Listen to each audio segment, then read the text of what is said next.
రాత్రిపూట 10 దాటిన తర్వాత ఎవరైనా రోడ్డు మీద తిరిగితే మాత్రం ఖచ్చితంగా పోలీసులు తీసుకొస్తాము. ఎక్కడైనా కానీ గంజాయి తాగినా లేదా సొల్యూషన్ తాగినా లేదా దగ్గుమందు లాంటి తాగినా మాత్రం మా నోటీస్కి వస్తే మాత్రం తీసుకొచ్చి ఖచ్చితంగా కౌన్సిలింగ్ ఇస్తాం. తర్వాత మీకు కూడా స్పష్టంగా చెప్పేది ఏంటంటే ఎక్కడే కానీ గంజా కానీ పేకాట కానీ అలాంటి వాటిలో ఉంటే మాత్రం మేము ఖచ్చితంగా బైండ్ ఓవర్ చేస్తాను. ఒకవేళ రెండవసారి మీరు మళ్ళీ అలాంటివి చేస్తే మాత్రం నేను మీ వద్ద ఖచ్చితంగా 5 లక్షల రూపాయలు గవర్నమెంట్ ఖచ్చితంగా కట్టిస్తాను. మీరు చేయాల్సింది పోలీసులు ఏవైతే చెప్తారో దాన్ని అనుసరించి మీ కుటుంబంలో పిల్లలను చక్కగా చూసుకోవడం, భార్య పిల్లలను చక్కగా చూసుకోవడం చేస్తే మీకు మంచిది. అలా కాకోకుండా బజార్లో తాగుతాం, తిరుగుతాం, కొట్లాడతాం, రౌడీజం చేస్తాం అంటే మాత్రం ఖచ్చితంగా కఠినంగా ఈసారి జైలుకి అయితే పంపుతాం.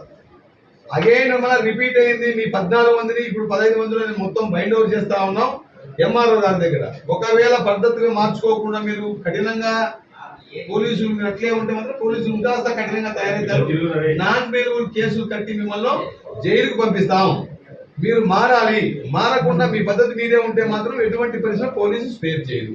ఇప్పుడు మీ అందరినీ ఎంఆర్ఓ దగ్గర పంపుతాను. అందరినీ కూడా 5 లక్షల రూపాయలు బైండ్ అవుట్ చేస్తా ఉన్నాం.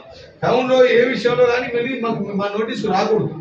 ఎక్కడే కానీ రౌడీజము, గొడవ చేయడము, పొడుచుకోవడము, కన్నుకోవడం లాంటివి ఉన్నాయి అంటే మాత్రం నేను తీసుకొచ్చి కూర్చోబెడతా, ఖచ్చితంగా లోపల పడేస్తాను. ఇది గుర్తుపెట్టుకోండి. అట్లా కాకోకుండా ప్రవర్తన మార్చుకుని మంచిగా బతుకుతామంటే మీకు వచ్చే నష్టం ఏమి లేదు. అర్థమైందా? రైట్.